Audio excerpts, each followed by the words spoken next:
Hey guys, and welcome back to the channel. So, an update on the rain situation here in Korea. There was somebody's worst nightmare that just happened. Actually, probably all of our worst nightmares. Who would have ever have thought you could fall right into a manhole during a flooding without knowing like where you're stepping and then suddenly plop go underground?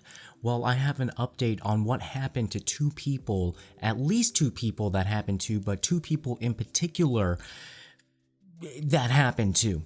Also, the president did apologize and made some measures or announced some measures to have this not happen again. And speaking of floods, I mean, his wife is still under scrutiny because, yes, a university cleared her from plagiarism, but the supposed other professor from a different university where she lifted some of these passages from wants his work back. And in our K-Beauty review, you probably heard of Tony Moly, and you're wondering like, holy moly, should I try some Tony Moly? Well, it looks like they're going more upscale, and so this probably is more of like a mature skin wrinkle line with some bird's nest essence. And then I just wanted to show you some of the toners, because I'm all about the toners, but whether the Tony Molys actually, are worth the moly and the moolah. Alright guys, well, all that coming up, stay tuned.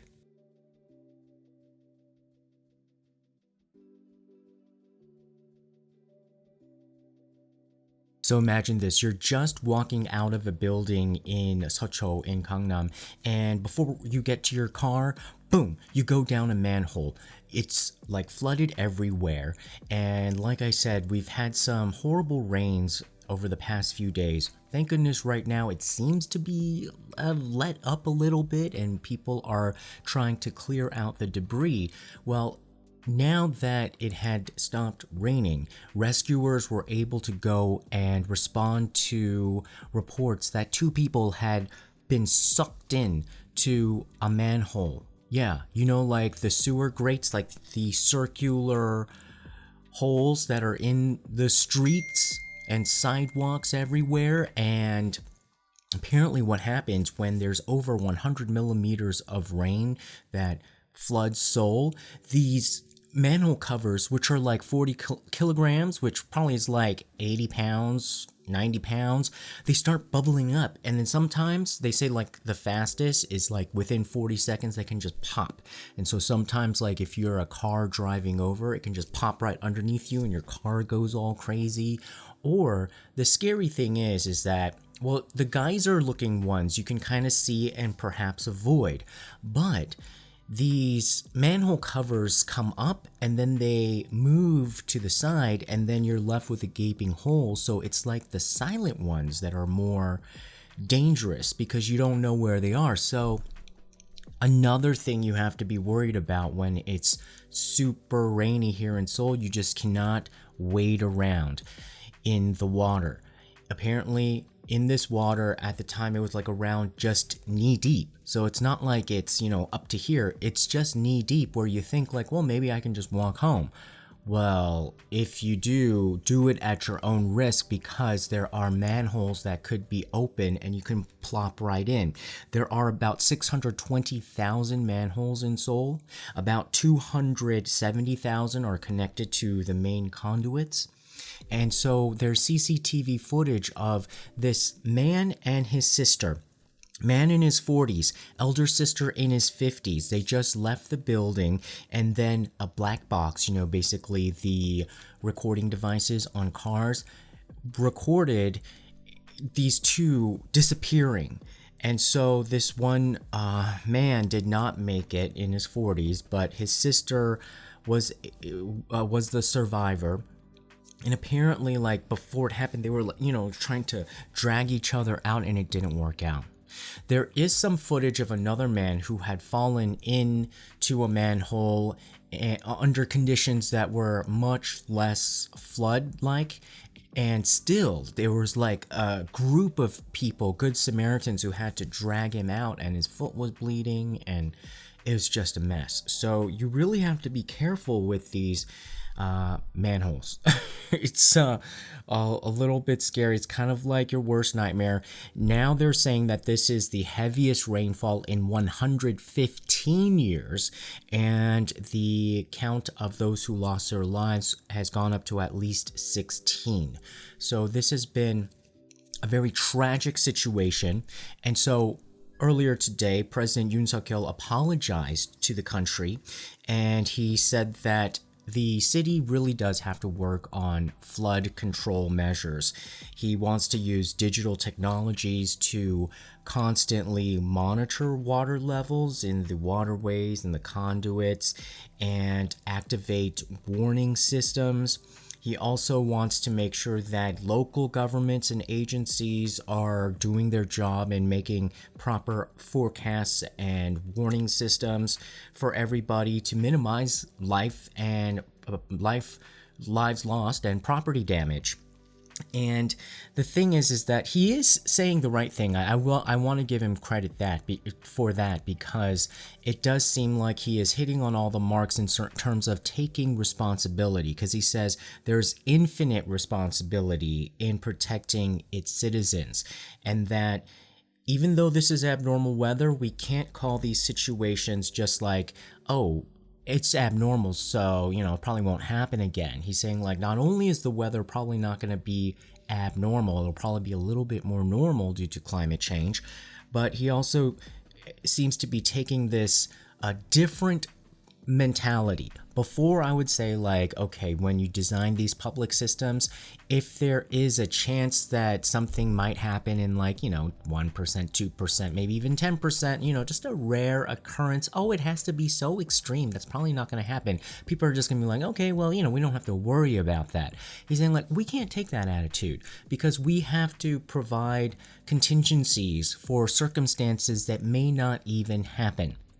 And I would say definitely, if there is a difference between an advanced developed country and a developing country, it is that middle ground. How much of a small percentage chance of tragedy do you prepare for? Do you implement safeguards for, safety rails for?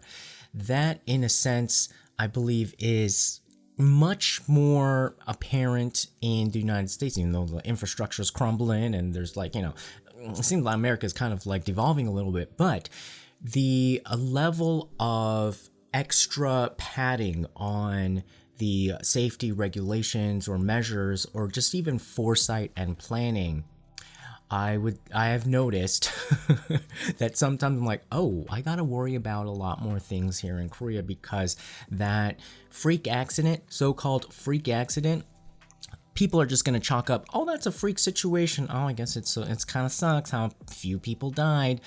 But when it hits home, and this is why it hit home, because it happened in Seoul, which is where the president lives.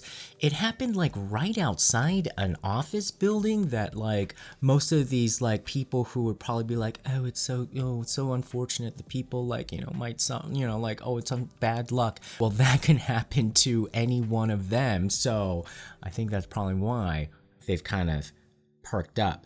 So he's saying that, like, we can't respond to these kind of things based on past cases. We have to respond with worse than expected scenarios in mind. So kudos to the president for saying stuff like that. Just want to give him the credit for that, at least, and hopefully moving forward, things will get better. Now, it doesn't look like things are getting better for his wife. So there was a bit of a heavy backlash, which probably contributed to his recent dive in the polls, when it seems as if the Old Boys Network was working out to clear his wife's name.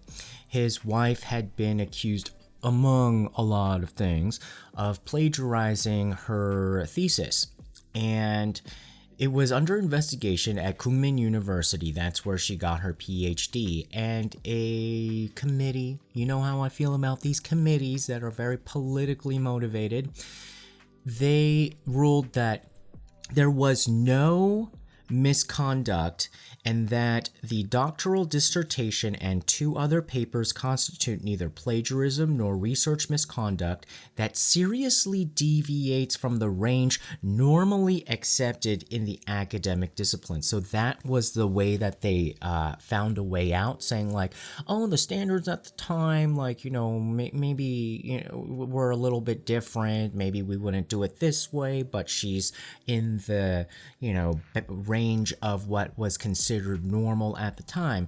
Well, I guess basically normal at the time means like, you can just steal everybody's work and you can just become a PhD and become a professor. That is essentially the message that was sent out there. And yes, there might be some argument, sort of in that vein, in the sense that a lot of people were plagiarizing back then, but then that doesn't excuse it. And also, the persons whose work she plagiarized from doesn't think that that was acceptable. So this professor, who says that the First Lady just stole his work, he is a liberal arts professor at Sookmyung Women's College, and he published his work in 2002. Kim Kun-hee, the First Lady, she published her work in 2007. And when asked, when comparing the two, he says that there are 2 chapters and 1 paragraph that are 100% plagiarized. And he says that not only that, she had the audacity to use it at like the beginning of her thesis. And so he's saying like the most common basis for academic discipline and infringement in research is plagiarism. And yes, there is, of course, we all know, if you've written a paper, a way to incorporate research that you've done for your thesis and cite or give credit to the person whose work you are including as evidence in your work. Now, the thing is that she didn't do any of that. He's like, there's no citations, there's no footnotes, there's no endnotes, and the fact that she used the exact same words to put in the introduction and the abstract makes it look like she is claiming that all of this work definitely is hers, not like it was a mistake. It could be a mistake, maybe like, on page 55, there's this passage that's indented and maybe you kind of forgot to put the footnote, but no. This was like way in the beginning. We're basically saying like using the same words to introduce your own thesis. That is so shady. And so he's really upset because he thinks that this academic committee made a huge mistake or a very improper judgment. And he says that's just like abominable. And so he is out there trying to get his work back because he's saying like, if this information is cited now in the future, it's going to be accredited to the First Lady and not to him, so his work disappears to history. And that is a grave, grave injustice. And so it's still flooded in the Yoon Suk-yeol household. And, Miss First Lady, who's trying to just be first housewife, needs to get some of her affairs in order. Alright, so K-Beauty, Tony Moly. Now, when I first came to Korea, Tony Moly was like one of these brands that was really targeted towards like the teeny boppers.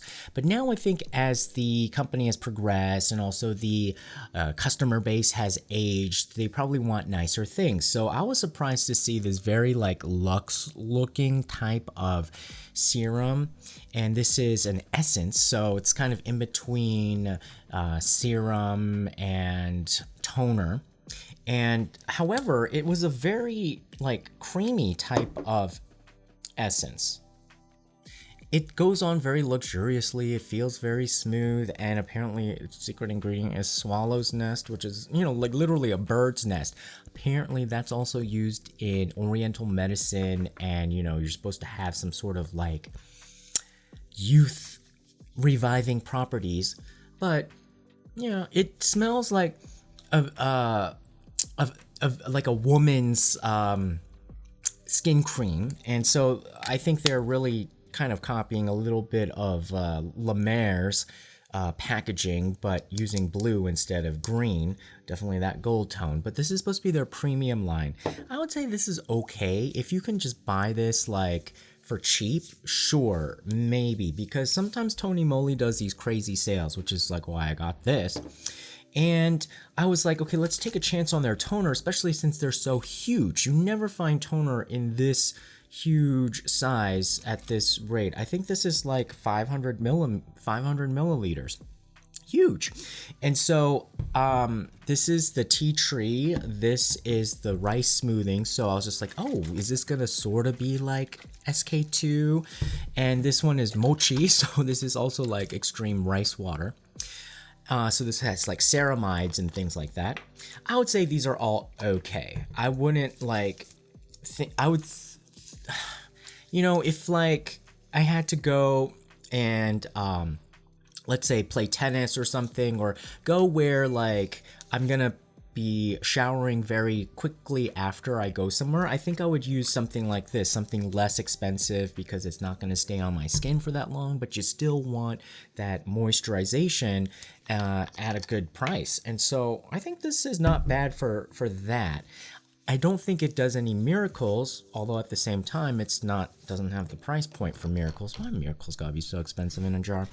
And then this tea tree I thought was okay. Reason why I used more of it is like I turned it into a hair tonic, like a spray. So I put this and some rosemary oil essential drops into a sprayer, and then I spray it on my hair because apparently it's good for hair growth. And then the tea tree oil will keep your scalp more clean and fresh.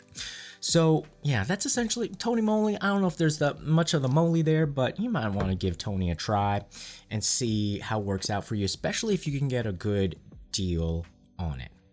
All right, guys. Well, what do you think? Do you think like, I mean, isn't that like your worst nightmare to go like get sucked down into manhole? It is very horrible how like one person was not able to make it.